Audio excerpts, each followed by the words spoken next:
Good evening, everyone, and welcome to our virtual educational event, Prostate Cancer Awareness in Times of COVID-19 Pandemic. Know your risks and take care of your health. Tonight's program is brought to you by the Brockton area branch of the NAACP in partnership with the AdMeTech Foundation. The goal of tonight's event is to address your questions and concerns. One, what is the status of COVID-19 pandemic in Brockton and related community resources? Two, what can you do today to protect yourself and your family? Three, how do you take care of yourself, of your prostate cancer health in the face of the pandemic? And four, what are the cutting edge advances in prostate cancer health? Tonight we have some esteemed speakers. They are Dr. Richard Herman, Dr. Ikena Medeke, Dr. Faina Stern, and Dr. Idris Zalz. Before we begin the program, I want to give you a little background. The Brockton area NAACP, in partnership with AdMeTech Foundation and Good Samaritan Medical Center, have been providing 2 to 3 educational forums on prostate cancer awareness and education since the year 2015. Before the program started, African American men in Plymouth County, including Brockton, had Massachusetts' highest mortality, and it was even higher compared to state's average. White men had prostate cancer mortality about 15% higher than the state average. However, by 2021, per the National Cancer Institute, NCI, prostate cancer mortality in African American men in Plymouth County decreased by over 55%, and it is now significantly lower than the state average. Between 2015 and 2021, mortality in white men in Plymouth County also decreased by 23%, to a lesser extent than black men, and yet white men's mortality is now also lower than the state average. Between 2015 and 21, Plymouth County has had a significant reduction in disparities in prostate cancer mortality between black and white men. These disparities are measured by a ratio of mortality of black men divided by the mortality in white men. For 2015 NCI data, prostate cancer mortality in black men was 2.7 times higher than in white men. Per 2021 NCI data, the disparity ratio in prostate mortality was decreased by over 55% to 1.2 times higher in black men compared to white men. We are very close to parity, 1-to-1. This prostate cancer disparity is much lower now compared to the statewide and national level, which has not seen significant changes during the same period of time. And lastly, since 2015, we have relied upon education and awareness to address health disparities in black men. In 2021, we have taken our efforts to the next level by establishing a prostate cancer equity program with a goal to improve access to states' leading experts who have the most advanced approaches to screening, diagnosis, and treatment available today. Our work in prostate cancer education and awareness could not have been done alone. Volunteers from the community, volunteers from the NAACP membership, and notably the members of our health committee, headed by Janet Trask, who is our chairperson, Leona Martin, who is our co-chair, and of course Phyllis Ellis, who is our president. We have partnered with Good Samaritan Medical Center, and Lynn Cornelius, who is the Director of Marketing, Public Affairs, and Community Health, has also been very helpful. AdMeTech Foundation's President and CEO, Dr. Faina Stern, and her wonderful staff, including Thomas Satham, Allie Adams, Summer Mills, and Emma Cofield, have been absolutely marvelous in helping us achieve the goals, or help to achieve the goals and the numbers which I have just recited to you. At this time, we would like to recognize some of our participants and contributors to the program. I'm going to now bring on our esteemed President, Phyllis Ellis, to make a presentation to people who have been very helpful to us. Phyllis, if you take it from here. Thank you, Steve. Good evening, everyone. I would just like to take a moment to recognize a couple of people. I see one is not here yet, so I will come back to him. I would like to take this opportunity right now to recognize Tony Branch. Tony Branch has been with us since we started our program back in 2015. He has hosted so many events on the NAACP forum with Dr. Stern and the other doctors. I think he averaged about 2 or 3 per year. So we would like to show him our appreciation by presenting him with an award tonight. Tony, your award, Tony Branch. It reads, NAACP's Perfect Host, Tony Branch, in appreciation of your dedication to prostate cancer awareness in Brockton, Mass, April 27th, 2022. Tony, thank you. You are a perfect host. We always enjoy it when you go on and talk. You ask the right questions. So thank you. We look forward to continue working with you. You want to say a few words? Oh my, you all have just thank you very much. A lot has been happening. I so much appreciate this, and I do this work, as you know, Phyllis, for our community. So. Oh, okay. All right. All right. It's okay, Tony. Way to go, Tony. Congratulations. You deserve it. Thank you all. Steve, I think I will come back to the other recipient later in the program since he's not here. Oh my God. Is that okay? That will just be fine. You look great, Tony. It's a great picture of you. Congratulations. We have, in Brockton, we have a state delegation which consists of Senator Michael Brady, Representative Jerry Cassidy, Representative Michelle Dubois, and up until recently, Claire Cronin. Without the help of our state delegation, the effort that AdMeTech has put forth, not only in Brockton, but statewide, would have been much more difficult. The state delegation has been leading in the efforts to funding health and prostate care awareness and education in the state. We're so grateful to each of our state delegation. And at this time, if any one of them is present, I know Michelle is present, I'd like to give you an opportunity to say a few words. Thank you, Steve. Thank you, Steve, and thank you to the NAACP. Thank you, President Ellis, and every single member that is here tonight and watching at home. And a big thank you to Faye for her leadership in working with the NAACP and through the delegation and the leadership of Representative Cassidy and Cronin and Senator Brady to bring these wonderful services and education to our city, and that really bore many positive results in our community, as Steve has illustrated. So thank you very much for all your efforts for our people, and we're grateful to you, and I hope we can just keep it going, and I will be here to do my small part, and I appreciate being part of this team. Thank you. Thank you so much, Michelle. Are there any other representatives or senators available to make comment at this time? Mike Brady. Senator Brady. Thank you, Phyllis, and thank you, Steve, as well.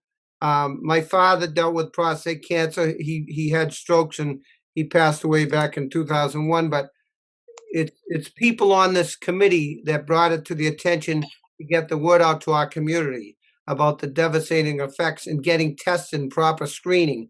And I want to thank everybody on this committee. As was mentioned by Steve, we do have a great delegation working together in the Commonwealth, representing the city of Brockton and the South Shore. But there is other colleagues in the State House, both in the House and the Senate, that are on the same page with us. And I want to especially give a shout out to Dr. Stern, because she's been in there with many of us on the committee to advocate on getting the funding for this. And we will continue to fight and work to get the funding. So any help we can be continuing to move forward. I know our leadership in the Senate, and I'm sure Rep. Dubois can speak of the House's leadership, if not for their support as well, getting this done, listening to every one of the advocates who have been in the State House advocating on the funding and bringing to attention, because education on this matter is a big key, like any cancer.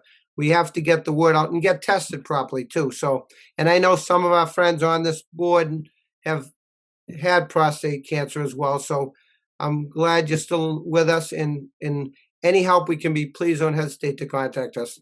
Thank you. Thank you very much, Senator Brady.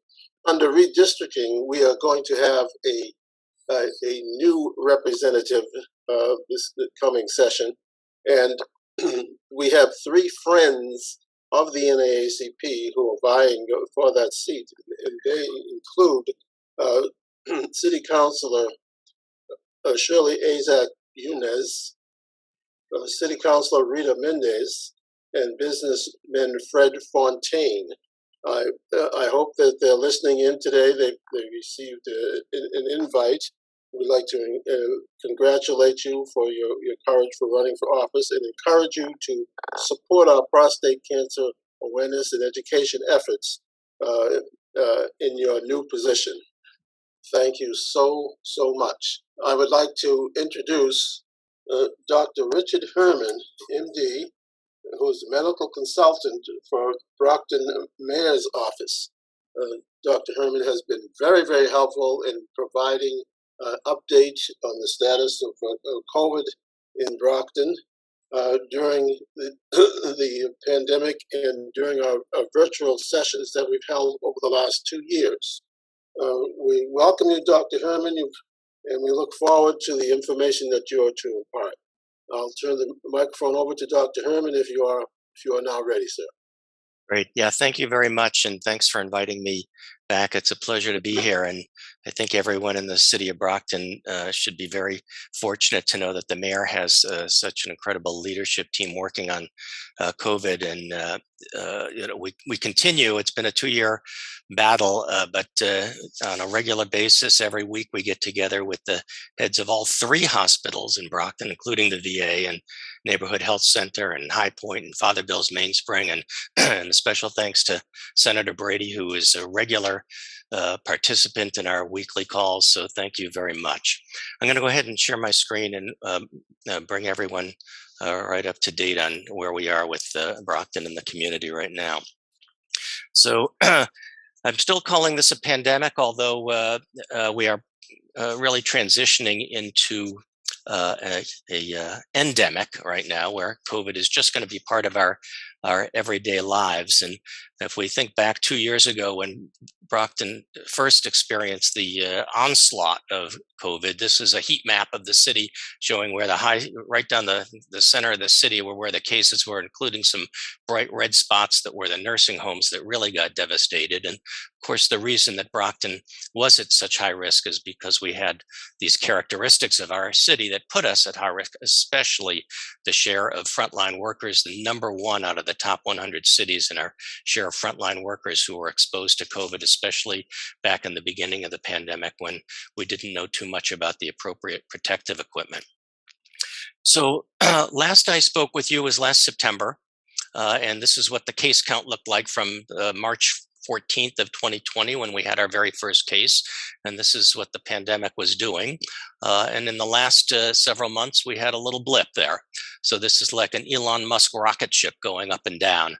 In the month of January, so many people in the city came down with cases up to, well, just thousands of people were infected. And if you can see here, recently in the last few weeks, numbers are starting to go up again. And this is just a kind of a zooming in on the last 60 days to show you that early in March, we are having onesies and twosies per day. Now we're really going up into the double-digit number of cases.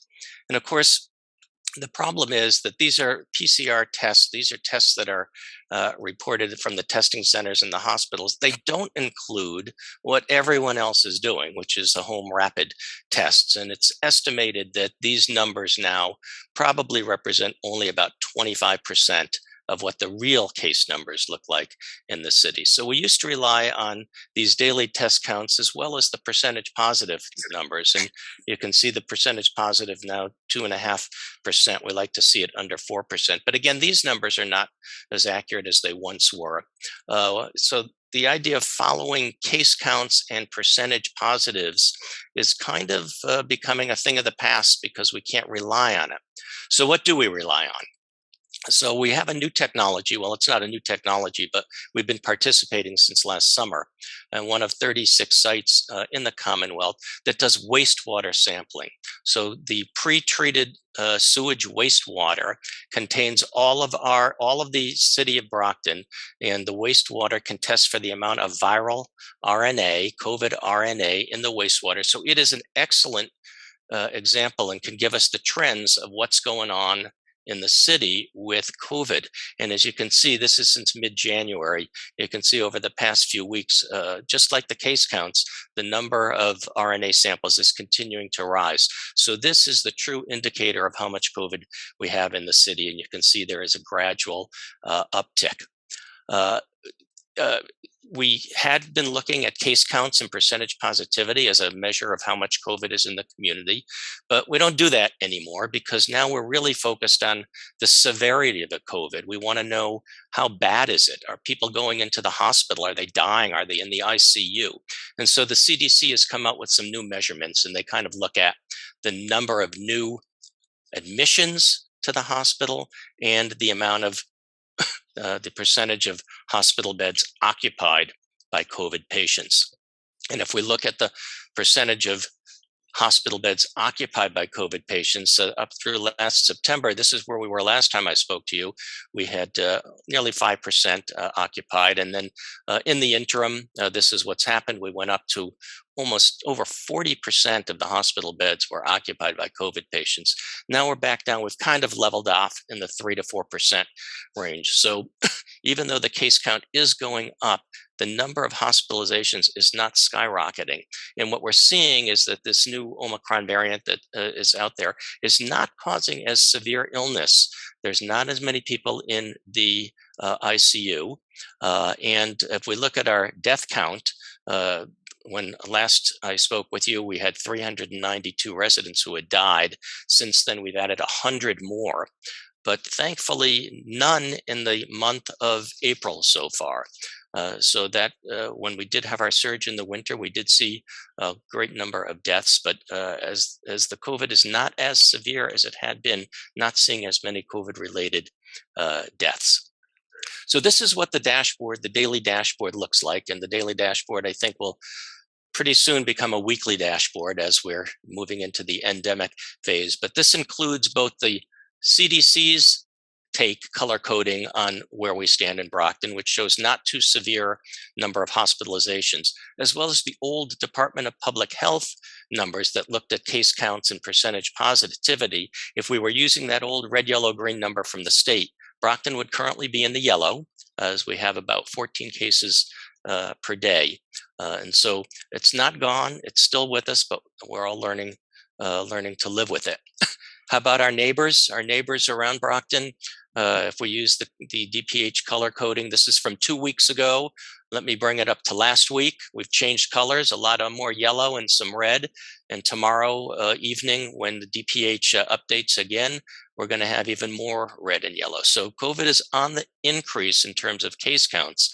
It's just not being reflected in the amount of hospitalizations and deaths yet. As COVID came and went in early January, and folks stopped wearing their masks and began to intermingle with one another and kind of put COVID in the rearview mirror, the real world intervened, and that means we started sharing other respiratory viruses. This is not COVID, this is the flu. So this is the amount of influenza that's now coming into our area, and doctor's office and pediatricians' offices are now seeing a lot of respiratory illness because we're all getting together indoors and sharing our influenza viruses with one another. How are we doing in terms of vaccines in Brockton? Well, just the new terminology that we're using. The primary series is the first 2 doses. The booster dose is your 3rd dose. And if you're up to date, that means you got your primary series and your booster dose. So what does Brockton look like? Well, 37% have gotten their primary series, their first 2 doses. An additional 27% have been boosted. 14% only got 1 dose of the 2 and still need to get protected. Why? Because unless you've gotten your booster, you're really not protected against this variant of COVID. You need to have completed both your primary series and your booster. The problem with over the past 2 years, of course, is folks have not gone to their doctors regularly, have ignored a lot of their underlying health problems, disease management, diabetes, and of course, screening for prostate cancer as well. This is what the vaccine uptake looks like in the city based on age group. Those that have gotten primary series, really good in the 50-year-old plus range. 90+% got their primary series, but didn't really follow through on getting their boosters. And this is so important to make sure that especially the older population who are at risk of serious illness and death get their boosters. When we drill down by ethnicity in the city, and I'm just going to jump right to circle those who identify themselves as Black residents in the city represent 50% of the population, and so we would expect to see 50% of the people that are fully vaccinated to have gotten to be Black, but it's only 43% have not followed through on getting fully vaccinated and definitely have not followed through on getting their booster shots. So this is an area that we need to target in terms of getting folks vaccinated. And I just want to take a second to kind of go over a previous presentation that I gave, very quick, 5 slides, just to talk about the characteristics of a pandemic. Had to be a new virus, has to be efficiently transmitted. It's going to be throughout the entire country. There's going to be absenteeism, healthcare facilities overwhelmed, PPE in short supply. We talked about flattening the curve, isolation, quarantine, social distancing, all of these terms that we're now familiar with, including the short supply of PPE. And I just wanted to bring this to your attention because this was a talk I gave exactly 13 years ago today, on April 27th, 2009, in planning for the next pandemic. And although we knew it was coming, we did such a miserable job of really being prepared in terms of having our protective equipment on hand. And so my message is, let's not do it again for the next pandemic. Let's start now, start planning for the next pandemic so that we do have the equipment and supplies stockpiled and on hand and ready to go in case it does happen this year, next year, or 50 years from now. And that's what I got. Thanks so much for letting me bring you up to speed on where COVID is in the community. Thank you very much, Dr. Herman. We in Brockton are very, very fortunate to have you available to us, your expertise, and the partnership, the Prostate Cancer Awareness Partnership. We're also very, very fortunate to have you join us and share this information with all of us. Thank you again. We hope to see you on our next call. And now at this time, it gives me great pleasure to introduce the president and CEO of AdMeTech Foundation, who is known not only throughout Massachusetts, throughout the country and the world for her work in discovering precision diagnosis, screening, detection, and treatment of prostate cancer. AdMeTech holds an annual global summit, and they have an annual prostate cancer awareness day at the State House in Massachusetts. The global summit speaks to the prowess and the fame that our Dr. Faina Stern has, and we are so, so grateful to have her working with us. And at this time, ladies and gentlemen, Dr. Faina Stern. Thank you so much, Steve. It's been a pleasure working with Brockton NACP and Good Samaritan Medical Center And I am very results oriented. And of course, seeing statistics as they are today, as you pointed out, compared to where we were with statistics in Brockton in prostate cancer in men dying, particularly Black men dying of prostate cancer in 2015, has been really hugely rewarding, not only to me, but to everyone on AdMeTech staff.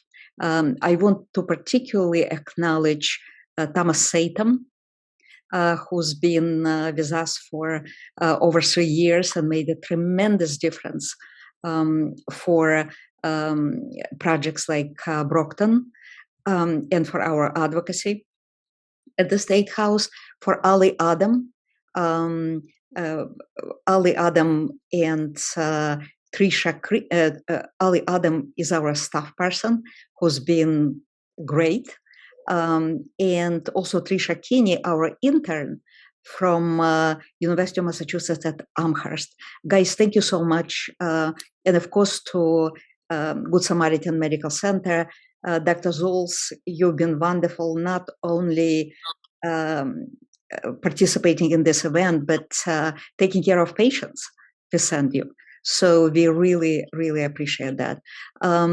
We actually pre-recorded my presentation, and it is largely focused on the recent advances in diagnostics, in screening and diagnostics for prostate cancer.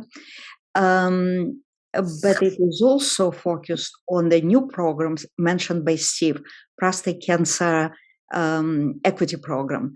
And this, I think, calls for another round of thanks to everyone on this call and everyone who might not have been able to join us today, who were critical in sort of crafting this program. Thank you so much to everyone. And I would ask Trisha or Ali to please start my video. I'd like to express my gratitude to Brockton NAACP and Good Samaritan Medical Center, our partners in organizing this event, addressing prostate cancer awareness in the times of COVID pandemic. This event is a part of the AdMeTech Foundation's ongoing program in prostate cancer awareness and education in Massachusetts, with primary focus on Black, Hispanic, and Latino men. Our program was initiated since 2014 with strong support from the Brockton delegation to the state legislature, including Senator Brady and Representatives Cassidy, Cronin, and Dubois. Both COVID-19 and prostate cancer have emerged as leading health disparities in Black and Hispanic communities. In April 2020, early in the pandemic, we have recognized that the areas of prostate health disparities directly overlap with the pandemic hotspots. Since May 2020, we have expanded our program to include education about prostate cancer and COVID-19 as reflected in this event.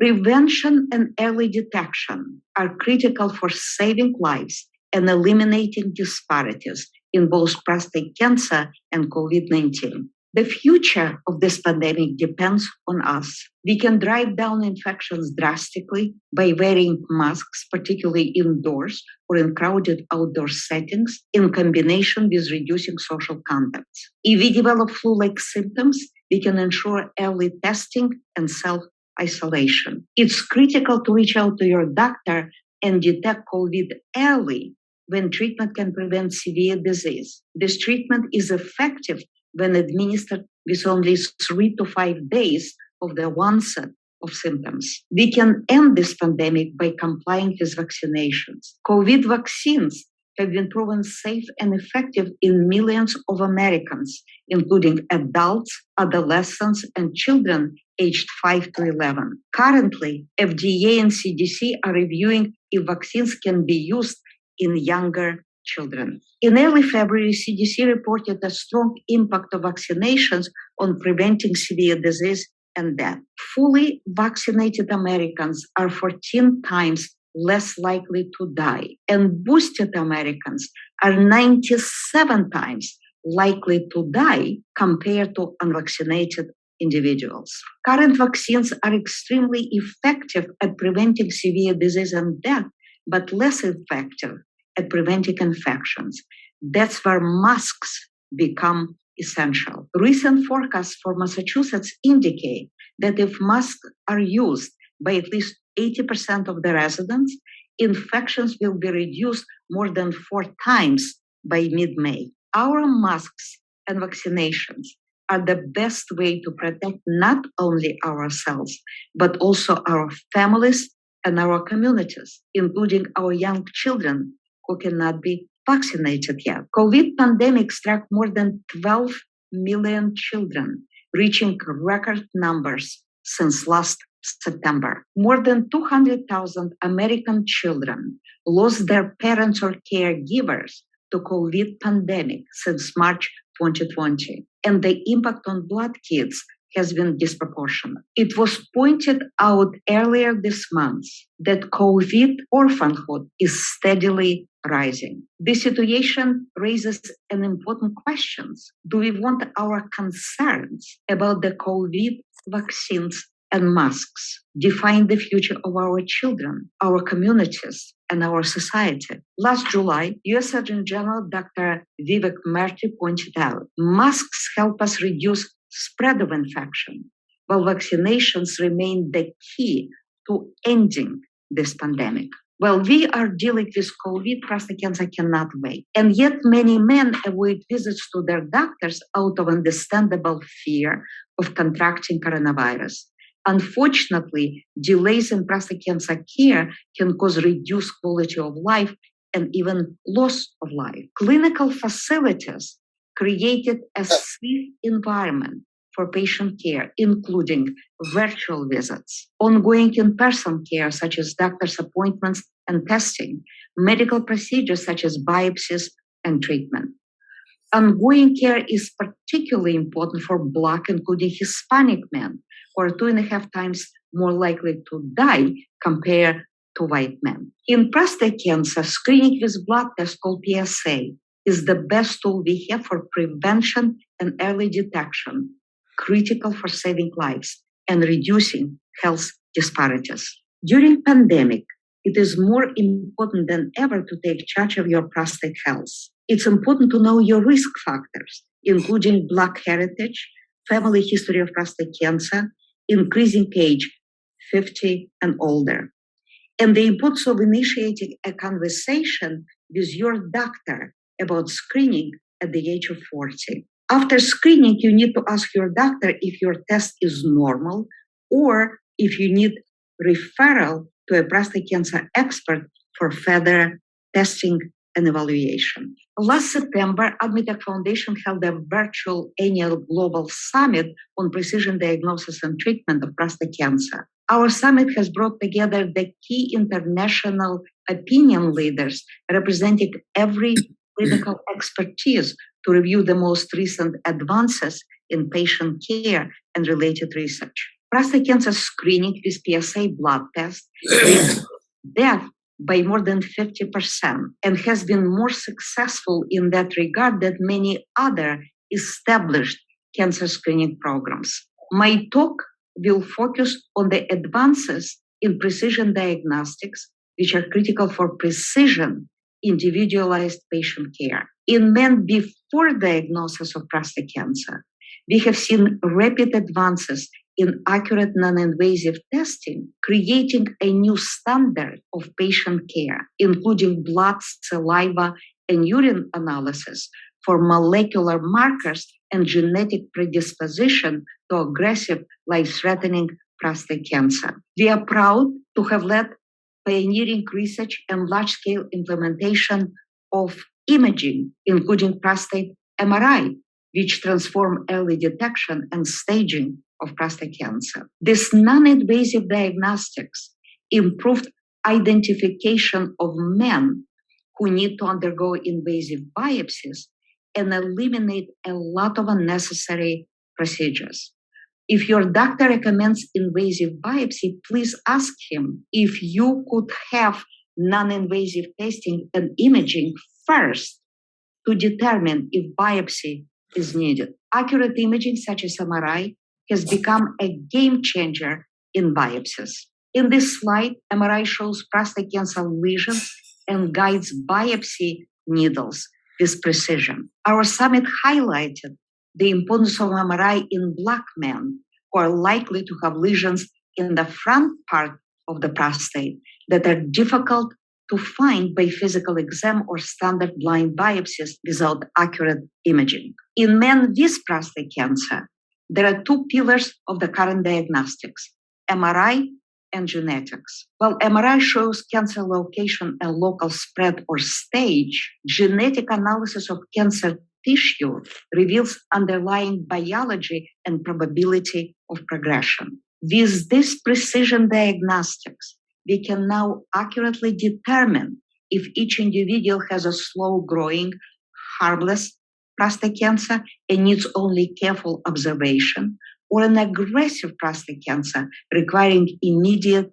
life-saving treatment. Prior to undergoing invasive treatment, please ask your doctor if any testing is available to you to determine if treatment is actually needed and what kind of treatment options would work best for you. More recently, molecular imaging has been shown to play an important role in staging prostate cancer, including presence of metastatic spread and detecting return of prostate cancer after treatment. For example, PSMA imaging has been approved by FDA within the last year and become available at the Dana-Farber Cancer Institute since August. On the left, a traditional bone scan shows limited metastasis.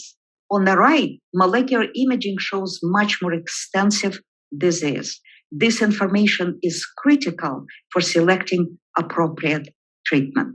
Recent large studies in veteran administration and military health systems show that with equal access to prostate cancer care, there were equal patient outcomes, including equal probability of death in Black and white men. Based on this and similar evidence, our summit concluded that access to high-quality care is the key factor in eliminating health disparities.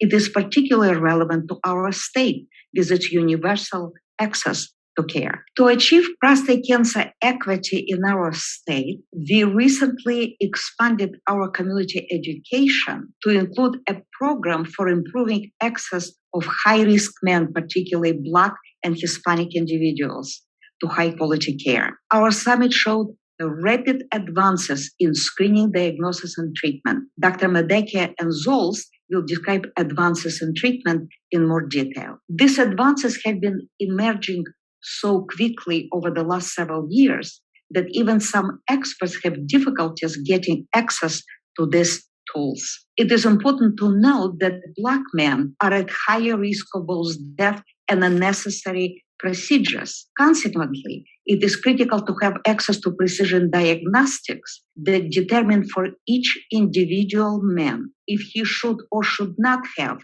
invasive biopsy or treatment. In addition, as mentioned, recent data indicate the importance of imaging such as MRI and molecular imaging in Black men. Our health disparity panel also highlighted that in Massachusetts, Black men are 22% less likely to undergo a life-saving treatment compared to white men. We believe that in Massachusetts, with its leading hospitals and universal access to care, our prostate cancer equity program will be able to eliminate health disparities.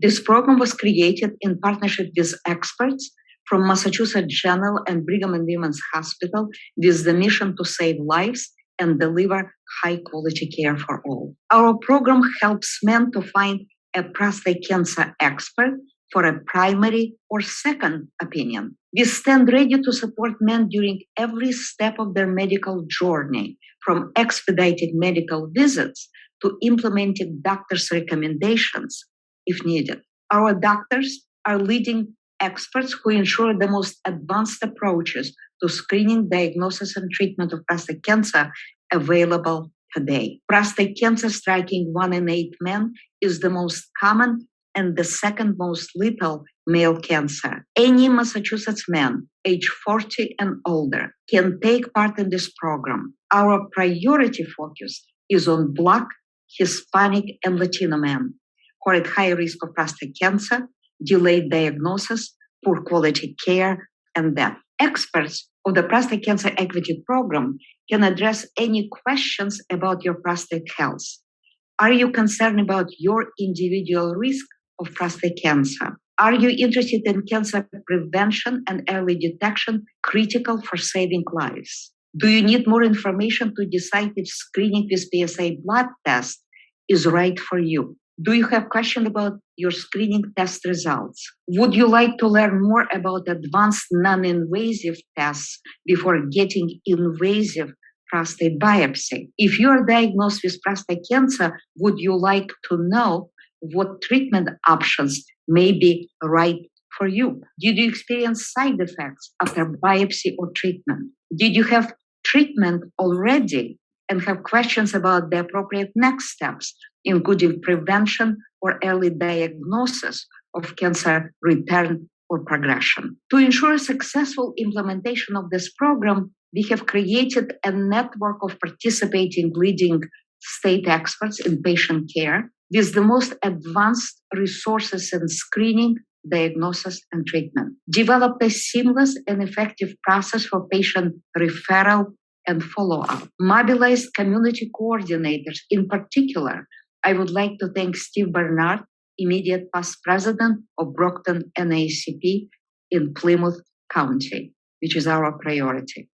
Steve created a network of over 50 program ambassadors who are community, organizational, and church leaders with extensive networks of their own. Our community coordinators and program ambassadors participated in multiple focus groups and helped us develop culturally appropriate program materials. We are currently working with multiple partners to notify men, their primary doctors, and caregivers about this program as an additional resource for men who are concerned about prostate cancer. We would like to thank multiple program ambassadors in Brockton and Plymouth County who are helping us create a new roadmap for this program. In particular, we would like to express our gratitude to members of the Executive Committee, George Baldwin, Jeffrey Charnell, Tom Jordan, Richard Cummings, Craig McClay, Nick Tavares. Summer Mills, a member of the AdMeTech Foundation staff, serves as a statewide coordinator for our prostate cancer equity program. If you have any questions or need assistance, please contact Summer by phone 617-523-3535 or by email coordinator@admetechfoundation.org.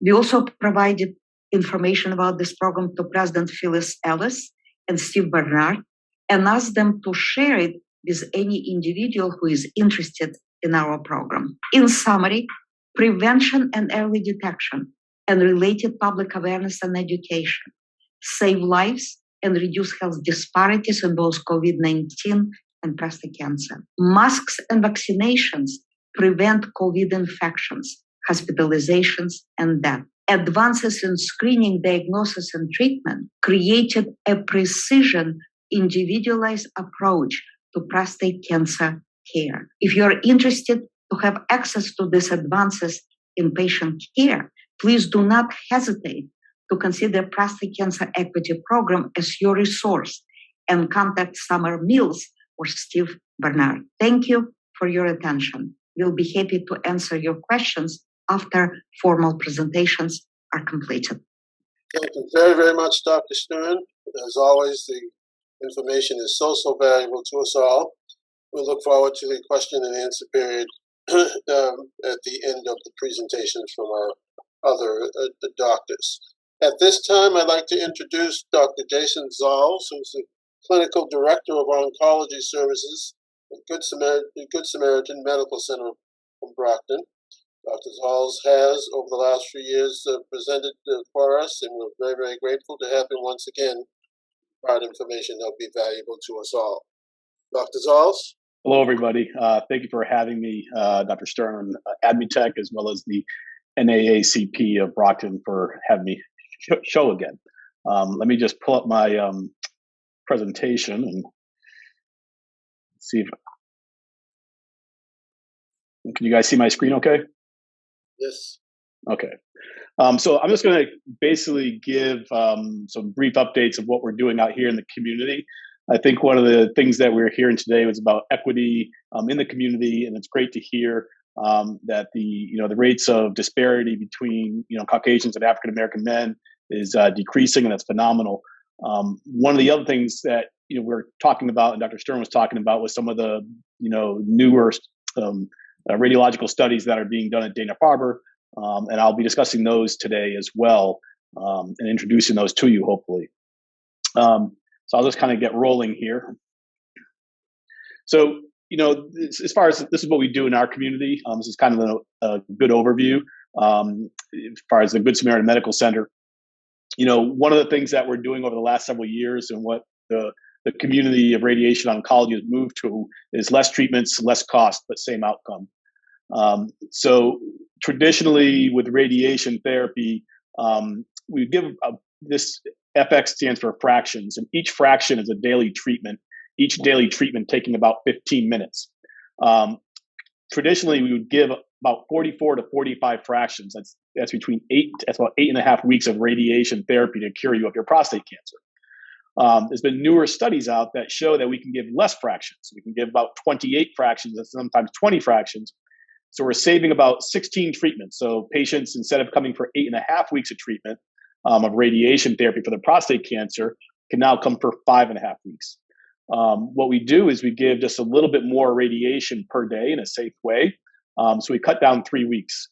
In today's world, with the gas prices as they are, I'm sure cutting drive times to and from a facility for 3 weeks is help enough, but also does reduce your insurance costs, which is very important. This is a study that was done looking at basically your shorter course of radiation, the hypofractionated, which is 28 treatments, 5.5 weeks, versus the standard course, or what I call standard, is the traditional course of radiation therapy, which is about 8 weeks. You can see here, these are these numbers here, 73.8, 70, with this GY stands for gray. Gray is a unit of measurement for radiation therapy, so I wouldn't get too involved with that. Basically, you see the doses are pretty much the same, but the 73 gray is given over 8.5 weeks, as I said, and the 70 gray is given over 5.5 weeks. So 3 weeks saved. And what we found is the risk of biochemical failure, which means that the PSA comes up high after the radiation therapy. You can see these lines are overlapping and equivalent at 7 years out. So what we found from this is that basically the cure rates from giving 5.5 weeks of radiation therapy is just as good as if we gave traditional 8.5 weeks. And also, just as importantly, to speak about that, the side effects are the same. So the side effect profiles may be a little bit in some domains a little bit stronger in the shorter course of treatment, but the severity of the side effects isn't any different. So that's something that we do at Good Samaritan Medical Center. Almost all my patients over the last 3 or 4 years, I moved from doing the standard fractionation course of radiation to now this hypofractionated course. And I would like to sit there and say, so we have the same outcomes. That's wonderful. But I'd also like to say the following, and a little plug for your community hospital.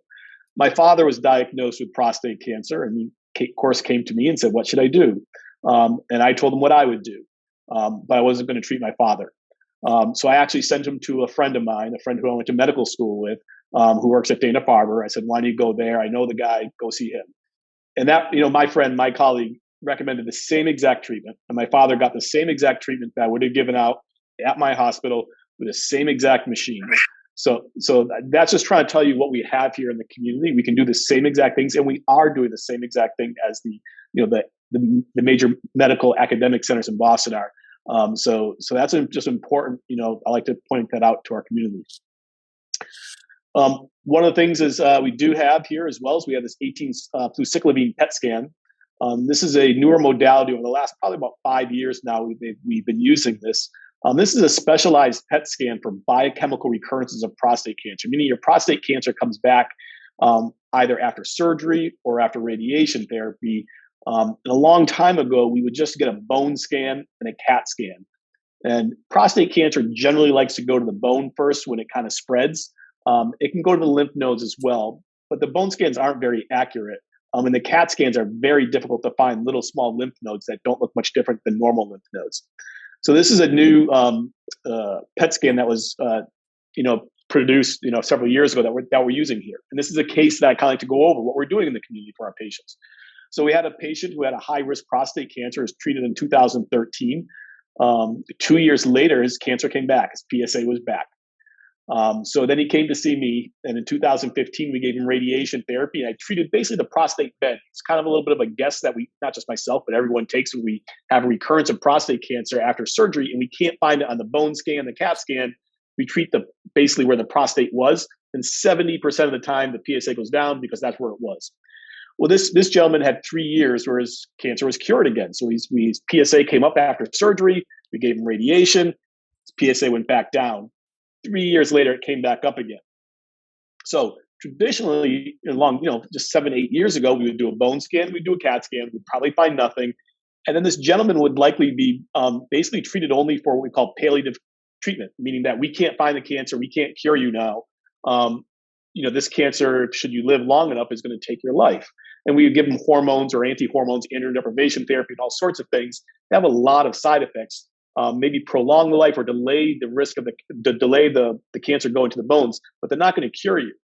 So I talked to him, and this is basically when the 18-flucyclovine PET scan came out. I said, hey, why don't we do this PET scan? So he did this PET scan. Everything looked fine, except for this little blip right here. This little blip right here is a lymph node, and you can see it right here lighting up. This normally probably would not have been picked up on a CAT scan, and certainly not a bone scan. So I told him, I said, well, listen, if we see it, we can treat it. So I asked him, I said, you want to do some radiation therapy? A little bit out of the bag of the tricks at the time. And he said, sure, let's go for it. So we treated them with more radiation therapy, different areas. We're very careful to make sure we don't overlap the areas, but we treated them with radiation therapy again in 2018. When he came in to see me, his PSA was 2.38. It's 4 years now, and his PSA is undetectable. So this is a gentleman who basically, had an incurable cancer just 4 years ago, and now he's completely symptom-free. He's disease-free of his prostate cancer. So that's something, again, that we're doing here, and that's what we continue to do. One of the things Dr. Stern had mentioned earlier is about PSMA PET scan. PSMA stands for prostate-specific membrane antigen. And what this is a little molecule, a little radioactive molecule that finds the membranes of prostate cancer cells and tags them and highlights them to us. And this is a recently kind of FDA approved, and as Dr. Stern was saying that Dana-Farber had it up in August. Well, right here at Good Samaritan Medical Center, I can say we have it here as far as starting on April 17th. So I am now sending my patients for this because this type of PET scan, unlike the 18-flucyclovine PET scan, the 18-flucyclovine can only be done if the cancer comes back. This PSMA PET scan can be done prior to your treatment if you're high risk or intermediate risk patients. So this is a scan I'm doing now instead of doing bone scans and CAT scans, because generally bone scans and CAT scans for intermediate or even high risk patients usually aren't that informative. So this is what we can do, and it's improved, and we have this now in the community at Good Sam, so that's fantastic, and we're using it. So this is a patient I saw. He had basically came in to see me. He had a prostate cancer. I previously treated him for another type of cancer.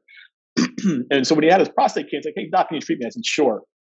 So I said, well, you meet the criteria here. You have a little bit more of a higher risk disease. Why don't we do a PSMA PET, this PSMA PET scan? It's new, but let's do this PSMA PET scan instead of doing the traditional bone scan and CAT scan. So everything kind of looked normal, with the exception of here. So this little thing here, which looks like it kind of usually the CAT scan size, the size criteria for this would have been actually not an enlarged, a pathologically. What I mean by pathologically means where we think there's cancer in there. It didn't meet the size criteria of a pathologically enlarged lymph node, but it certainly did light up. So he has a lymph node, his lymph node cancer and his prostate cancer. It changes the treatment just a little bit. Unfortunately, the PET scan also picked up a bone lesion. Now this gentleman's gone from having a very aggressive cancer to having an incurable cancer. It's metastatic. It's gone to the bone. Well, traditionally, when we find men who have prostate cancer goes to the bone, we generally don't offer any local therapy. traditionally wouldn't give them any surgery, certainly. And radiation therapy was very questionable at the time. And they would just get, this gentleman would just get hormone therapy or anti-hormone therapy, which again is not a curative intent treatment, has lots of side effects for men when they take it long term. But when I looked at it, I looked at this PET scan, and the only thing I found was that one lymph node and this one bone lesion. So I said, all right. So some of the newer studies that have been done, as I said, traditionally it would just be palliative care treatment. What that means, not a curative intent treatment, just trying to slow the progression of the disease down, meaning no radiation therapy, just kind of let it go. Hopefully we can slow it down a little bit. But again, as I said, he only had one side of disease, which outside the prostate, which is the femur. So a few years ago, there's a pretty important study that was done, basically called the Stampede trial. And the Stampede trial, what they did is they randomly assigned men who had cancer that had gone to the bone to treat them traditionally with traditional care, which would basically be no radiation therapy, just hormone therapy only, versus getting actually radiation therapy to the prostate. Something different. Now actually treating the prostate where the prostate cancer is. And they took these group of men with metastatic cancer in the bone, and they said, we're going to group these, and they came up with this, I won't kind of get into how they did it, but basically low burden and then high burden.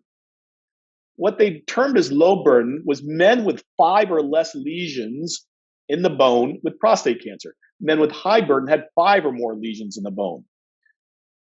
So what they found basically, this is kind of what the slide, is that men with low burden, meaning less than 5 sites of involvement of cancer in the bone, men with less than 5 sites of disease in the bone who received radiation therapy to the prostate had improved survival.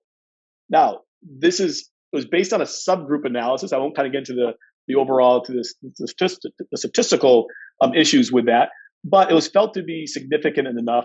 And there was another trial called the HORAD trial, which also showed the same thing, that if you have limited sites of disease from the prostate cancer, if you treat the prostate with radiation therapy, these men are living longer than if we just kind of gave up with them and just did androgen deprivation therapy alone.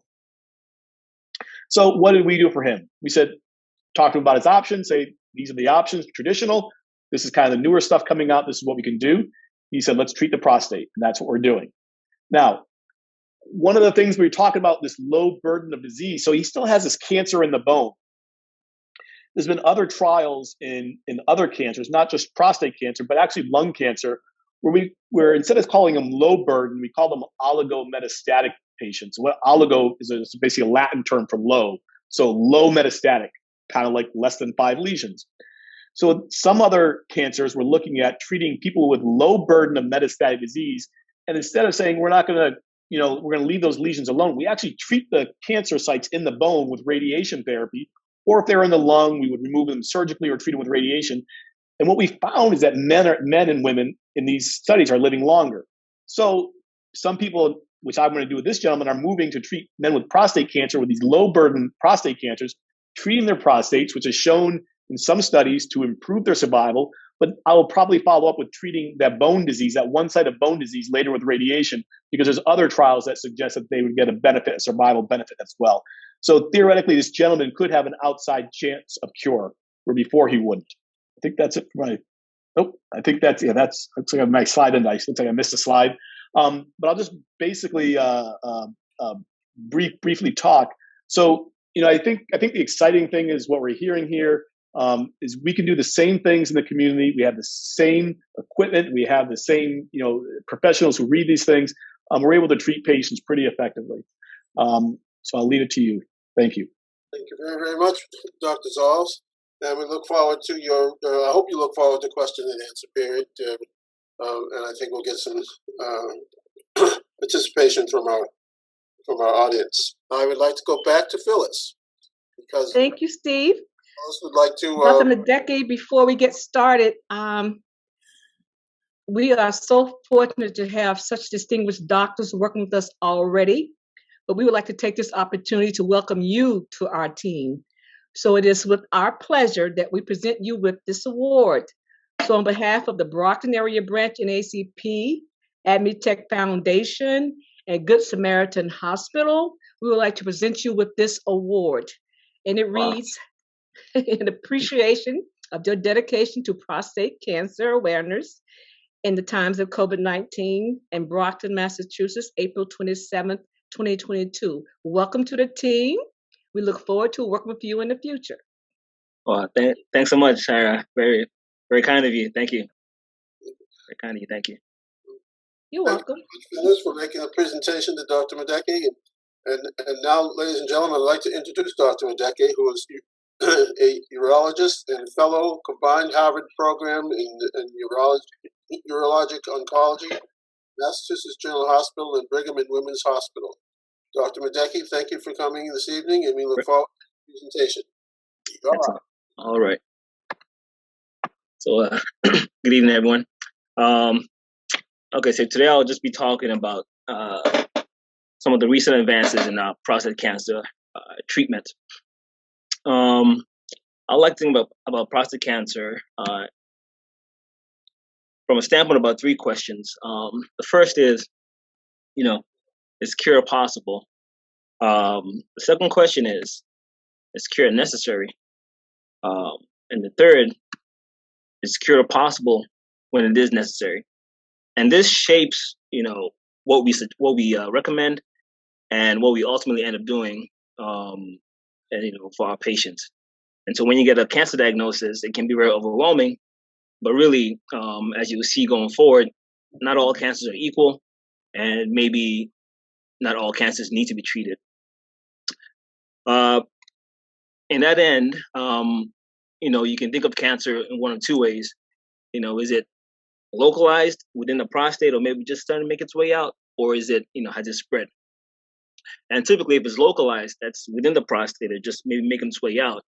You can have what's called active surveillance versus active treatment. Okay, and so what's active surveillance? Typically, this is recommended. This is the first line recommendation for low risk or intermediate risk disease. There are three categories. Again, low risk is based on a combination of factors. PSA is less than 10, and Gleason score, that grade group is 1 or a Gleason score of 6. Okay. Intermediate risk, some people will offer active surveillance for what we call favorable intermediate, assuming it meets other criteria, not too many cores. Again, PSA between 10 and 20. And then high risk, obviously, you want to treat, as well as unfavorable intermediate you want to treat. And there's this very low risk group that obviously you should definitely get active surveillance. Okay. This is some work we did out from MGH. Essentially just showed that, active surveillance can be a viable option for younger men. Obviously, the risk of active surveillance is that you miss that window of cure should the disease progress. What we show you here is that even for younger men, the rates are equivalent, and so it's a safe option for young men. And so again, for localized cancer that's within the prostate or just making its way out, for low risk active surveillance. Now, if you have that intermediate risk disease or high risk disease, we now move over to the conversation of active treatment. Typically two broad categories. You have surgery or you have radiation. Okay. With regards to surgery, you have the traditional open radical prostatectomy, which most people are probably not offered anymore. And then you have the laparoscopic robotic assisted prostatectomy, which most people are doing now. In regards to radiation, you can have brachytherapy. Those are the seeds that go into the prostate, or you can have some sort of external beam radiation that comes from the outside. This is what the robot looks like. So the surgeon is on one end of the room. The patient is here. You have the arm of the robot that goes into the patient. You have a surgical assistant at the bedside. And the surgeon uses these consoles to control the arms here to perform the surgery. Okay. So what are some of the advances? So this robot, as you can appreciate, has multiple arms. So you have 1, 2, 3, 4, 5. Okay. And you have an assistant port on the outside. It's seen here as well. Okay. So 1, 2, 3, 4. You have an assistant right here. Sometimes you have a second assistant over here. So you have just small incisions, but you have about 1, 2, 3, 4. Typically, the surgery has the patient with the head down here, so you're almost sort of tipped upside down. Okay, and you need that to happen to allow all the abdominal contents to fall away from the prostate, so you can work deep in the pelvis. One of the advances that we have surgically is what's called a single port prostatectomy. Okay, so instead of all these arms, you have one arm, and that goes here. Okay. Usually you can stay extraperitoneal. That means you're not going into the abdomen. And so you don't need all the intestines falling back. And so you can provide this surgery to patients and keep them essentially flat, as opposed to tilting down with your head up. Now, it's not a big issue for most patients to have your head up for, 3-4 hours. But for certain patients who might be maybe heavier set or have some pulmonary problems, whether that's COPD or they're just obese, it might be difficult to stay upside down for a while. And so with the advent of this new robot, staying flat is a big advancement in that regard. This is what it looks like. It's also made by Da Vinci, who makes the multi-port. But again, you have one arm that goes in, and the 4 arms go through this one arm, and then they open in on the inside. Okay? So the surgeon is still on the side of the room, controls both arms, but you wake up with one incision, and all the work is done through that one incision. These patients we were sending home when I was in Chicago. We sent these patients home on the same day, and so same day prostatectomy, which was a big deal during the COVID era, where a lot of cases were canceled unless you were doing outpatient surgery, and so we were able to offer outpatient prostatectomies for most of our patients. I will preface this with the fact that there's no single port in Boston yet. It's the outcomes are the same from multi-port to single port, but I just showed this here to show the advancements, but we don't have this in Boston yet. This is again another schematic of it. Again, the incision is about 2.5 centimeters. You have this single port, goes through one arm, opens on the inside, and again, most patients can go home on the same day. This is out of a group out in Cleveland. So again, it's when you go to your surgeon, you're choosing the tailor and not the sewing machine. So, if you go to a well-known surgeon who's pretty good with great outcomes, but they don't have the single port robot there, I don't want you to feel like you shouldn't get care there. Again, most surgeons who are good don't need a single port, and I don't want you taking that message away from here. It's just one of the advancements we have robotically, but the multi-port is just as good.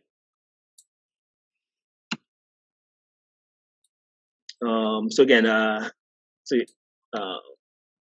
are the advancements from a surgical standpoint. In regards to radiation, we'll touch base on some of the inventions that sort of help with some of the side effects from radiation. And so this is one that's called Space 4.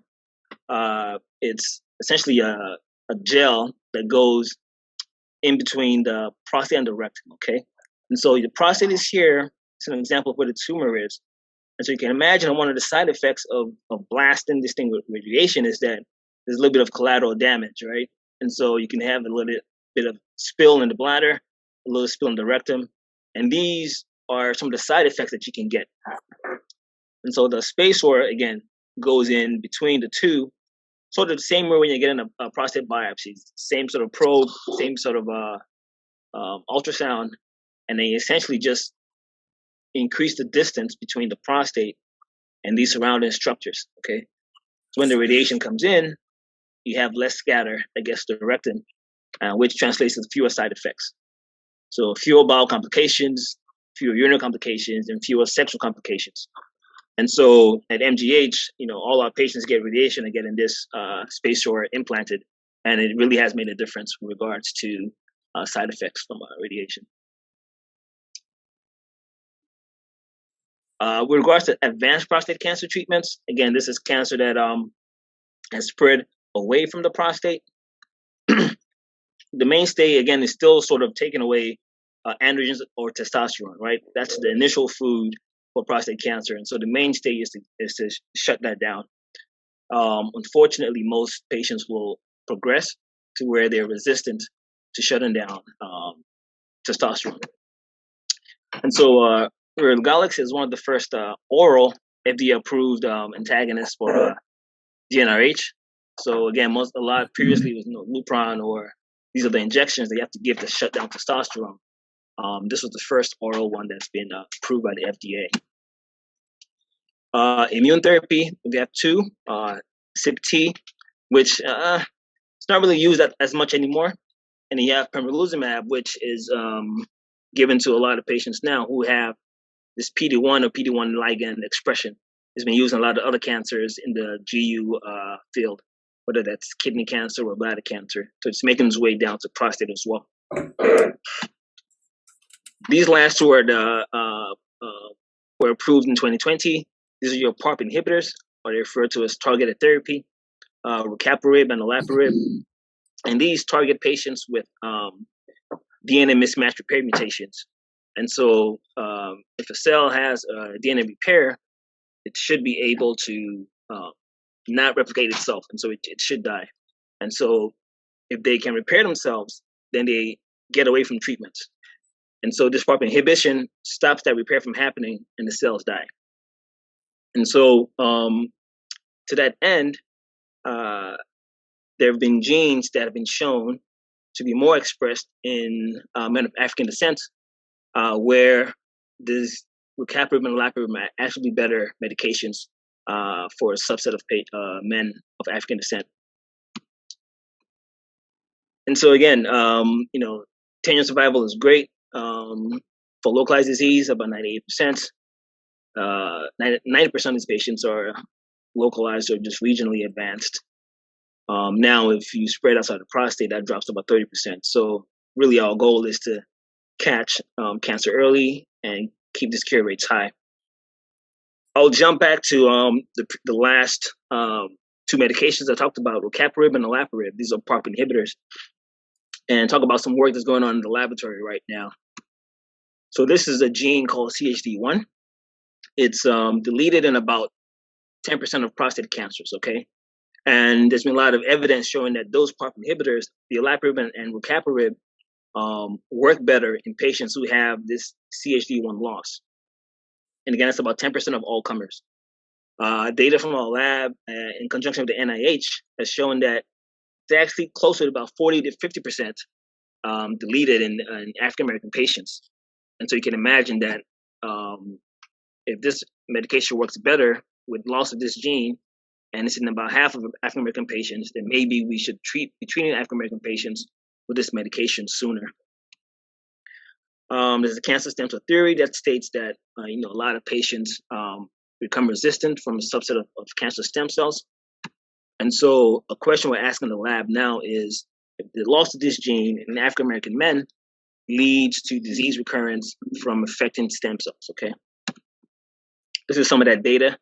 And just to summarize it, essentially shows that it might be playing a role in controlling this subset of stem cells. And so a question we have now is, do these PARP inhibitors, the olaparib and the rucaparib, do they play a role in these stem cells? And if they do, how are they affected in African-American patients?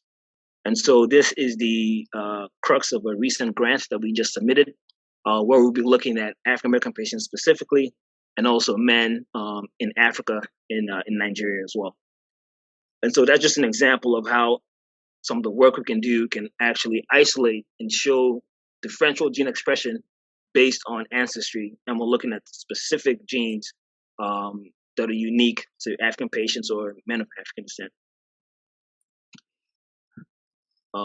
So with that, I'll stop there and just summarize. But again, our goal and our questions really home around the three questions I started with: is cure possible? Is cure necessary? And is cure possible when it is necessary? And I think to answer these questions, we need early detection, which will only continue to improve with the advances we're making surgically, and under detection standpoint. So, Dr. Medecky, that's the end of your presentation? We can open up for questions now or move on to the next presentation. Okay. Well, thank you very much for your presentation. It was very, very interesting. At this time, we're going to bring Dr. Stern back to moderate the discussion and question and answers. So, Dr. Stern, would you host the question and answer period? Actually, before we will take questions from our audience, either on Zoom or on Facebook, I would like to highlight the point that Dr. Medecky made, or rather ask Dr. Medecky's question regarding this. Can you please highlight the importance of precision diagnostics for precision treatment, such as selecting inhibitors that you mentioned, and other types of treatment that we have? Right. So I think for targeted therapy, I think just based on the name alone, you can imagine that you have to have a target, right? And so some of the drawbacks there potentially are that, if you don't have the target, it's not going to work. Sometimes if you do have the target, it may still not work. And if it does work sometimes, then you have a limited duration of how often it will work. Nonetheless, you're able to, isolate or find people where this unique therapy might improve outcomes. And so for PARP inhibitors, for instance, we know that with the CHD1 loss, it works better in that subset of patients. And so based on some of the data we have now, that could be a subset of patients where if you genotype most of these patients and they have those mismatch repairs, that's the patient that you might put down the road of, PARP inhibitors. That being said, we know that there are other targets where we see benefit, even though what you're looking for is not there. And so with PARP inhibitors, for instance, there's a lot of ongoing trials now where you're treating all comers with PARP inhibitors, whether or not they have this mismatch repair genes. With the pembrolizumab that I talked about, you have to have the PD-1 ligand or the PD-1 expression. There are ongoing trials that show and treat all comers with PD-1 ligands and see if you do have a response. And so it's precision diagnostics or targeted therapies are great. They won't work for all people, and in some cases, we still need trial data to mature. They might still have an effect, even though those targets are not there, quote unquote. Yeah, thank you so much. So, diagnosis of these molecular and genetic changes, precision diagnosis of the changes essentially determines the kind of treatment that is administered together with imaging. So genetic, molecular testing, imaging, and their combination very frequently, what we call radiogenomics, is absolutely essential for selecting appropriate treatment. Do you want to describe a little bit the difference in recovery, in men's experience in recovery? Minimally invasive laparoscopic treatment, after minimally invasive laparoscopic treatment, vis-a-vis, fully radical, with full excision, elimination, removal of the prostate. So open prostatectomy versus minimally invasive. Exactly. Yeah. Yeah. So this has been a topic in a lot of urologic places regards to which is better. Now, most people will agree that oncologically they're equivalent. In the right hands, an open prostatectomy has the same oncological efficacy in the right hands. Most urology residents who are going to graduate from a program in the United States will probably be more confident doing the surgery minimally invasively because that's what they've been exposed to. But that being said, a lot of the old school urologic surgeons who have never used a robot, their outcomes are probably the same oncologically. Now, with regards to length of stay in the hospital, it's probably shorter with the robot. So again, we're sending these patients home the same day or the next morning, as opposed to, the open where you're looking at about a day or 2 days in the hospital. What is definitely different between the two is blood loss, right? So blood loss is lower with the minimally invasive. You're looking at about under 100 cc's as opposed to about 500 for the open surgery. And then erectile dysfunction and incontinence, probably about the same in the right hands. Maybe it tips better with the robot in older patients. Okay. But for the most part, the most important thing for cancer surgery is oncological outcome, right? And that is the same in the right hands. But length of stay, blood loss, or smaller with the robotic. From a cosmetic standpoint, which probably most men don't care about, obviously you have small incisions, minimally invasively, as opposed to a big incision with the open surgery. How long does it take to heal minimally invasive treatment vis-a-vis open surgery? Yeah. So again, you're out the hospital the same day or the next day with the minimally invasive. Usually from a healing standpoint, just to allow the skin to heal, you're looking at about 2 weeks of no submersion in, a pool or a bath. That's going to be the same for open versus minimally invasive. From a standpoint of how much you can lift or how active you can be, if you're not going into the abdominal cavity and tearing that fascia or that lining that keeps the intestines together, then it's 2 weeks. All right. If you're doing it with a robot where you're staying away from that intra-abdominal cavity, and that's the same as the open where you're not going to where the intestines are. And so, but essentially looking at about 4 to 6 weeks to do any big strenuous activities. The catheter will stay in for about 7 days. So after the surgery, there's a catheter that stays in for about 7 days robotically.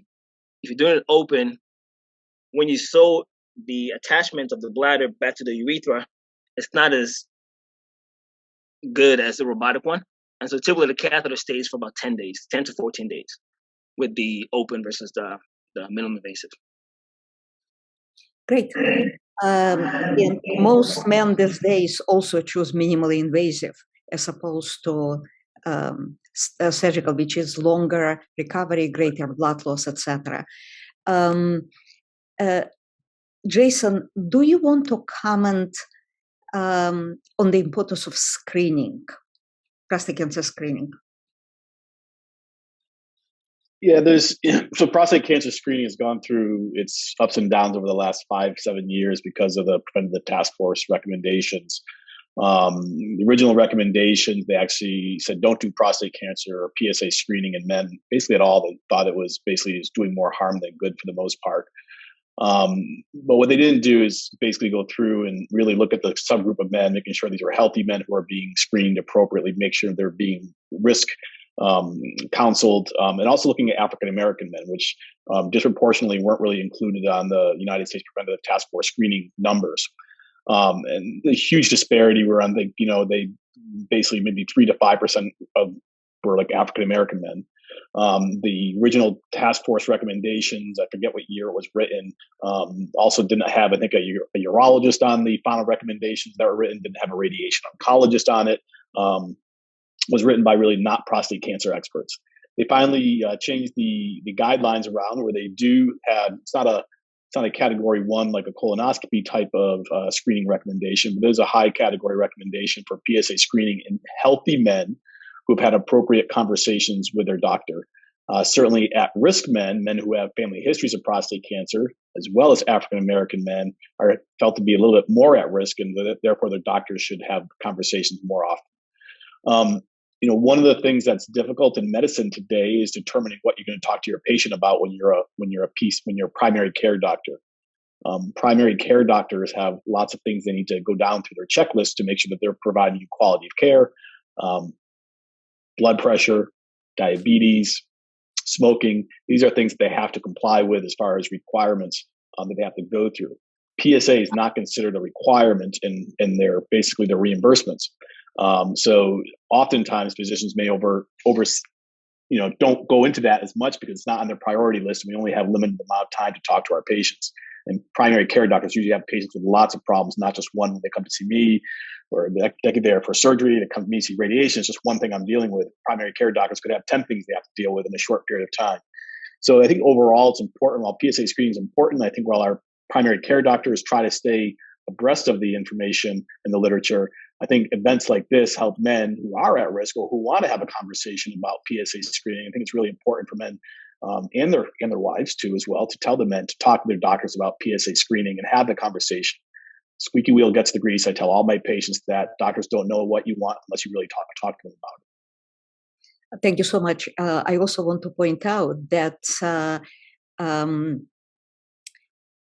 at the time when decision was made, misguided in the judgment of many experts to make recommendation against PSA screening, the concern was based on the fact that PSA screening is not very specific. PSA screening can become abnormal not only in cancer, but also in benign prostatic conditions and in inflammation, in infection, etc. And yet, a lot of men underwent unnecessary, for that reason, without accurate diagnostics, men underwent unnecessary procedures such as biopsy or treatment. I think we are right now in a different world when we have so many precise diagnostics in between PSA screening and biopsy, in between proven cancer and treatment, that these advances, in my judgment, rendered previous recommendation against PSA screening essentially irrelevant. Do we have any questions from Facebook? Thomas or somebody from the AdMeTech team? No. Is watching Facebook? I said no. No. Okay. Thank you so much. Any other questions from people we have here? Dr. Stern, thank you. Just want to quickly, because I have to get off of the Zoom a lot. I have another one at 9 o'clock. Let me just ask you this question, or ask this of the physicians. So I hear a lot of people talk about unique therapies to improve outcomes, but then one of the doctors talked about all comers. There's a huge disparity in how, and I'm going to talk because, you know, my folks are from Mississippi and Ohio. You know, our folks don't get the same, black folk don't get the same treatment as white folk. So I guess the question is, how are we going to get to the all comers in terms of the best therapy that's out there to deal with prostate cancer? Anybody want to take that one on? Absolutely. And it's precisely, Tony, there are so many advances in diagnostic and therapeutics, it can become really confusing really quickly, particularly for non-experts. Even not every expert has access to recent advances. I am really excited to hear, for example, that PSMA imaging, molecular imaging, had become available in Brockton recently, in addition to original molecular imaging that became available for recurrent prostate cancer in 2013. I just learned about it from Jason. It's really exciting news. So when you put together all this molecular diagnostic, genetic diagnostics, all this therapeutic that need to be matched with precision diagnostics, it can become really confusing really quickly. And the bottom line is that Black men need MRI more than white men, and they are less likely to get MRI or molecular imaging. Black men probably more than white men need genetic testing, and yet they're less likely to get genetic testing. All these advances in therapeutics, as we mentioned, even with basic recommendation of life-saving treatment, 22% Black men are 22% less likely to get the treatment that they need, basic treatment. And it is exactly for that reason that we established prostate cancer equity program, that either as a first expert opinion or a second opinion, any man in Massachusetts, age 40 and older, can have access to the best-in-class care available today. And of course, please contact Summer Mills at AdMeTech Foundation in case you need help or have concerns. It is also important to point out that it isn't just prostate cancer equity program. It isn't just about access to great experts. It's not even about expedited appointments with prostate cancer expert. We created referral process that we would like essentially equivalent to a VIP kind of care, the kind of care that we want for our family members and for members of our communities, for our friends.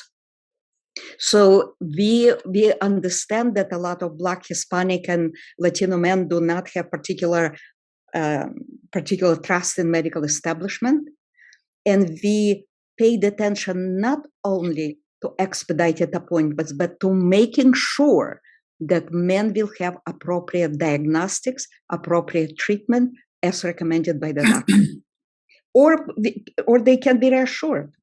Another very important point for us where we want to make an impact is compliance with screening. It is lower in Black men compared to white men.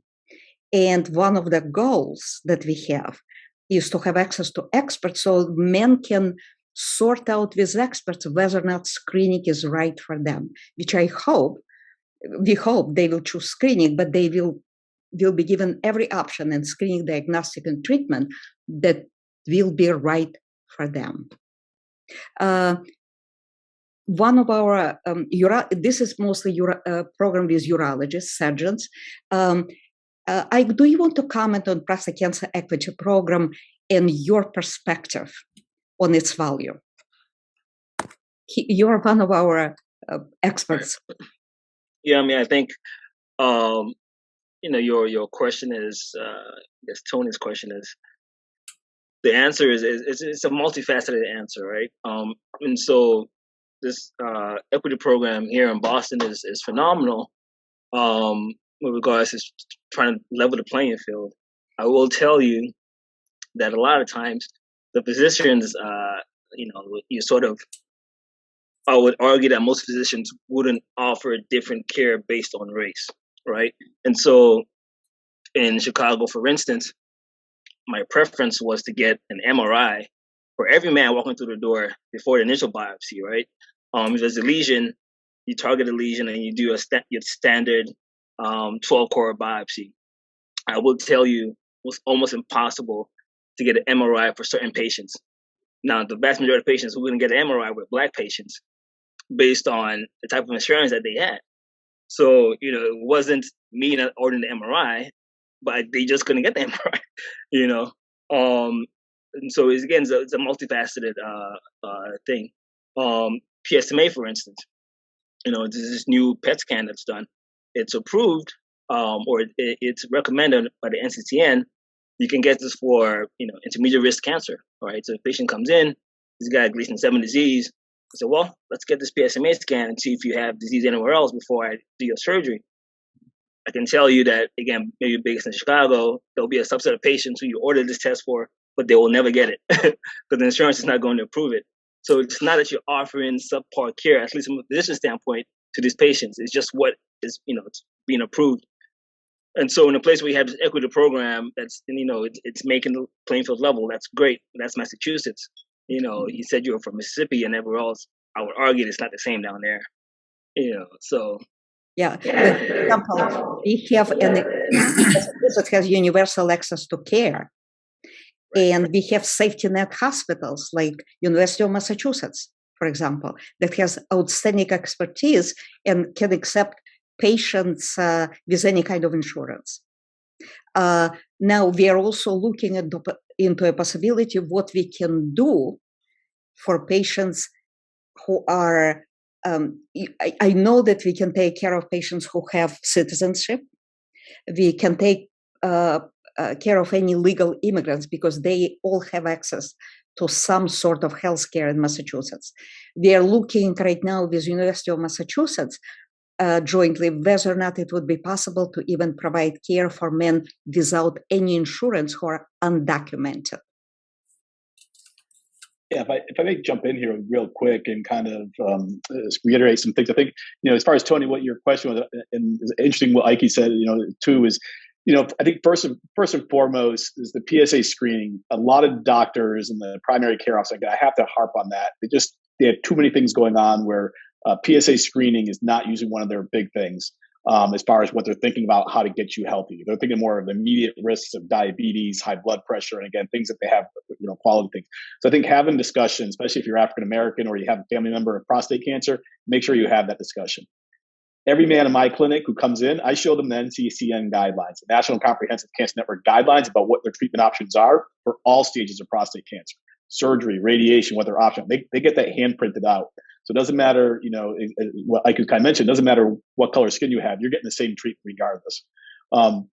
One of the things that, is of interest is that, just the other day with the PSMA PET scan, I had a gentleman who had intermediate risk prostate cancer. And so I ordered the PSMA PET scan.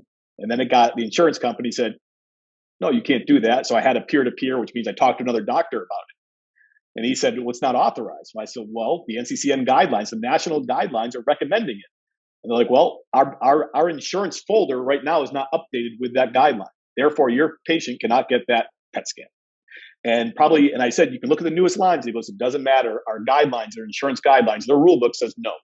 Now, if that patient got diagnosed 4 months later, when they updated their rule books, he probably could get that scan.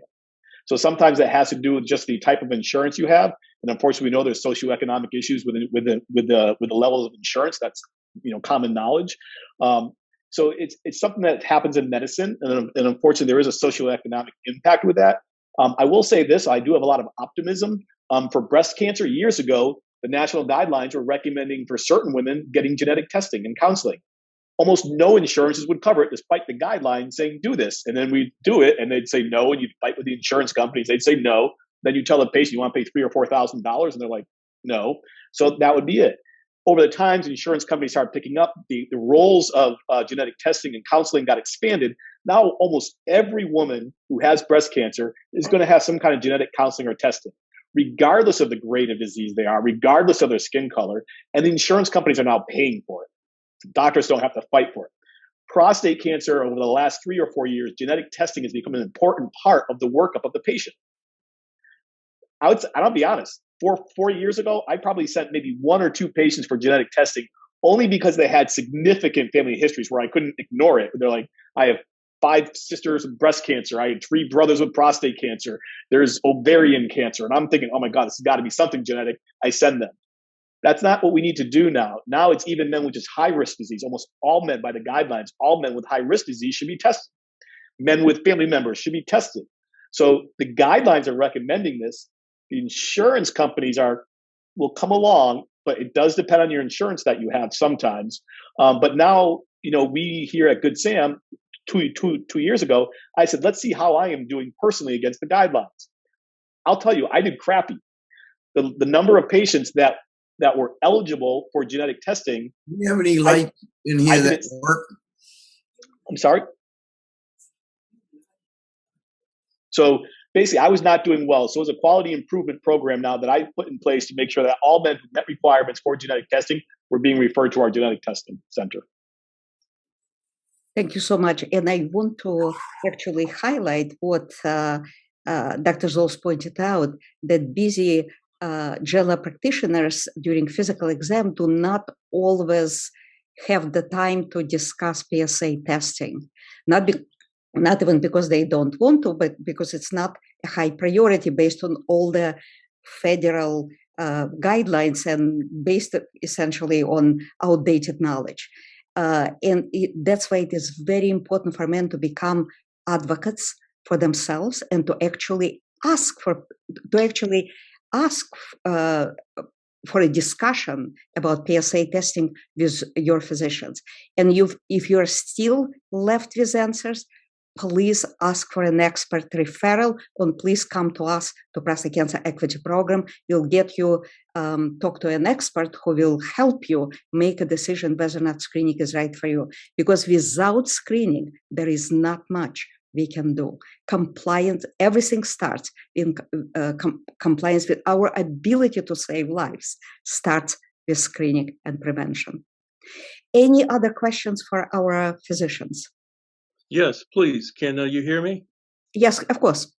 My name is George Brickhouse, and first off, I want to thank Steve and Phyllis and you and the doctors for taking the time and having the desire and the love to be able to do this. A lot of the aspects that Tony laid out, I share. I'm a country boy, and I have trust issues.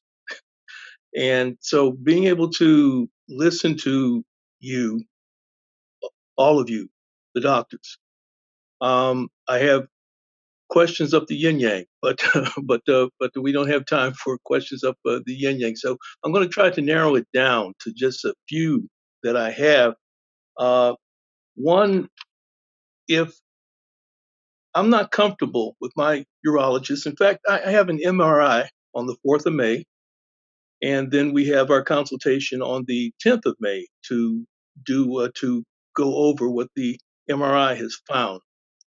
And it could be just because this is all new to me and I don't have the medical background that you doctors have.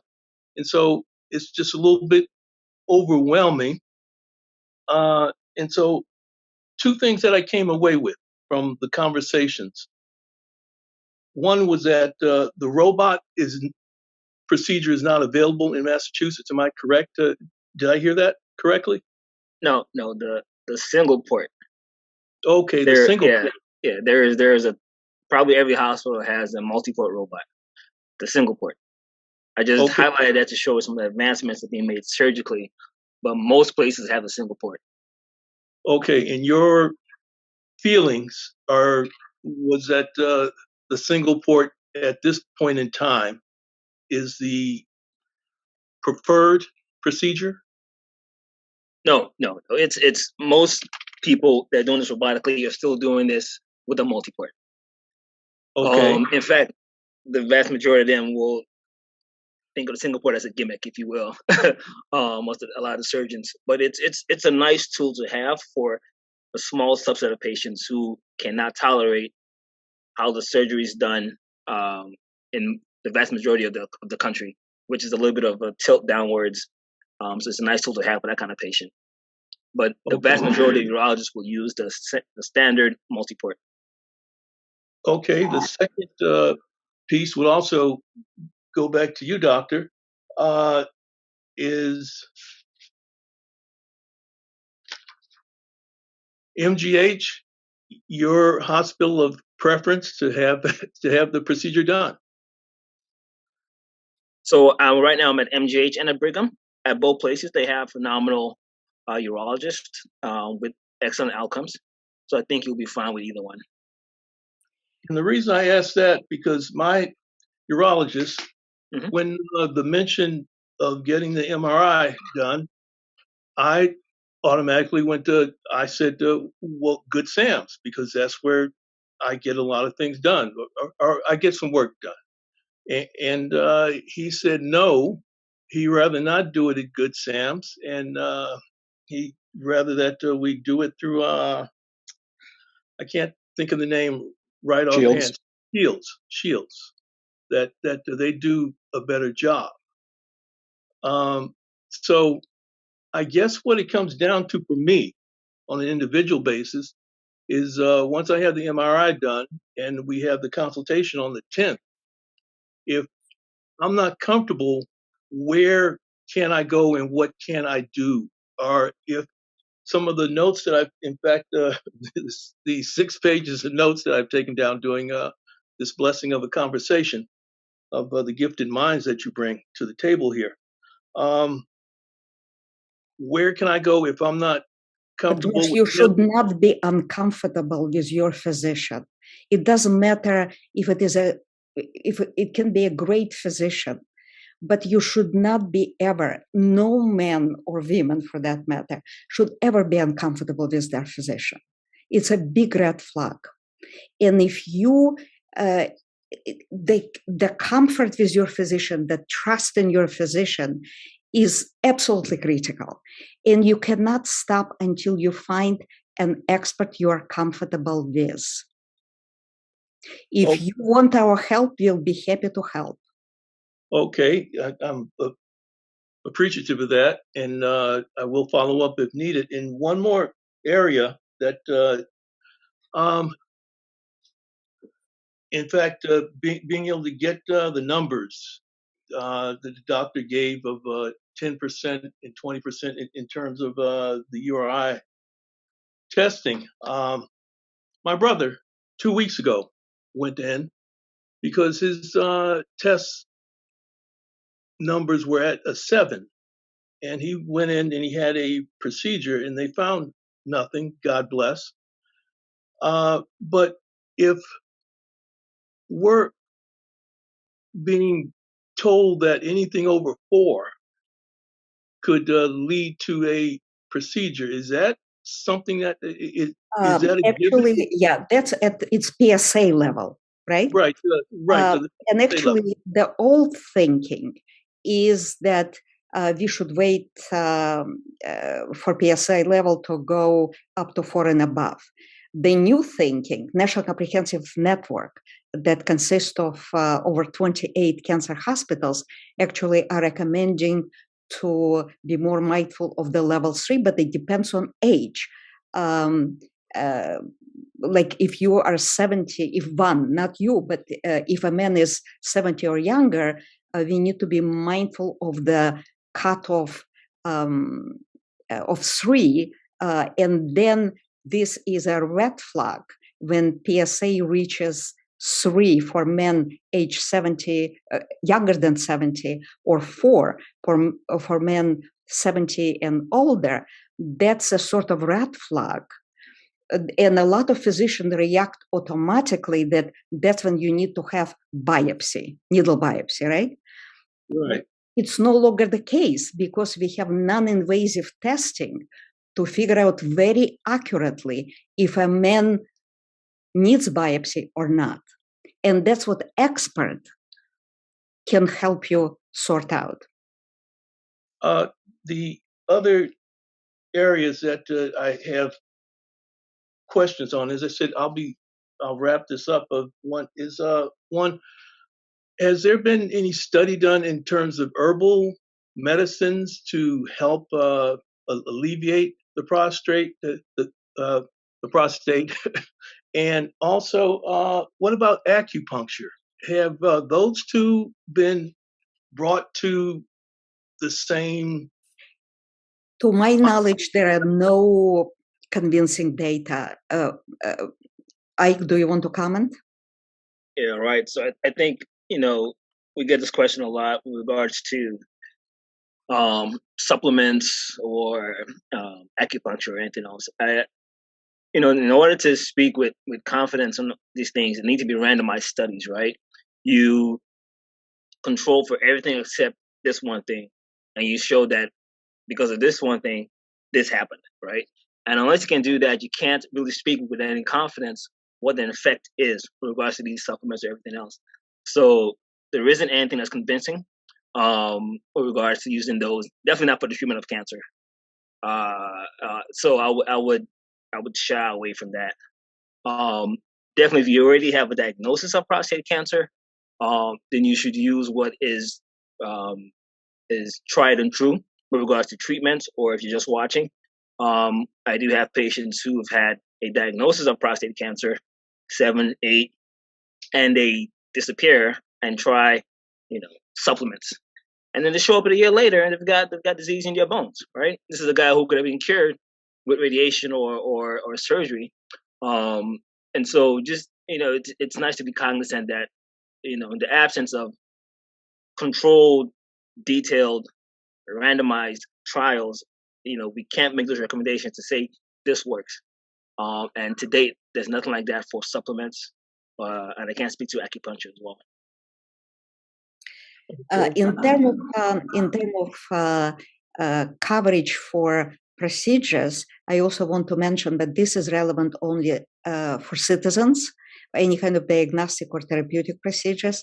National Cancer Institute offers not only free coverage for any American citizen, They offer free travel to Washington, D.C. area, Bethesda, and they offer free care. So if somebody who is a citizen who for some reason cannot get insurance, there is a free care in a facility in the Washington, D.C. area that pays for everything, including hotel stay, to my knowledge, that provides, once again, best in class care at no cost whatsoever. While in Washington, would I be able to get discounts to go visit the museums? This, George, I cannot promise you. Free care, we can promise at the National Institute of Health. We cannot promise. As much as we want, as excited as we are about prostate cancer equity program, the bottom line is that if feds, if state leaders cannot solve societal problems, we are not in a position to address and solve all the societal ills. All right. Or discount for museums. I'm really appreciative of the program. I'm grateful for the time and the opportunity to listen to learned scholars in the areas of prostate health. And I will follow up. As I said, I have the MRI on the 4th and the consultation on the 10th. And I'm interested to see just how my doctor is in terms of dealing with this. As I said, we've had conversations from the PSA level that have led to us having conversations and getting things in order. So I'm excited to go down this path because I believe that God has. So George, is it a urologist that ordered the MRI? Yes. Okay. Yes. So you have a urologist already. This is good news. The fact that your urologist ordered MRI, this is good news. And yet, if you have any degree of discomfort, George, please do not hesitate to let us know. Even if you want to have a second opinion before you change physicians, just to have a second opinion to make sure you're on the right track. We'll be happy to help. George or anyone else.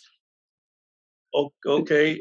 As I said, I have the information, and I have Steve's home phone number and Phyllis's home phone number. So I will make sure that I get all the information that I need to move forward with. And once again, and I mean it from my heart, God bless you all for what you're doing. And thank you so much. Thank George, you so much. Good luck on the MRI and the work up there. Hope everything's okay. Absolutely. For you. Okay. Hopefully, MRI will show nothing, and your urologist will tell you you're okay. But if you want a second opinion, just to make sure, we'll be happy to help. Steve, we are at 8:30 p.m. Okay. Tom Jordan, did you have a question? Are you still on? I thought he was trying to get on. I guess not. I think this evening's program was excellent. I appreciate the doctors, and I appreciate the participation from the community members. We're doing good work.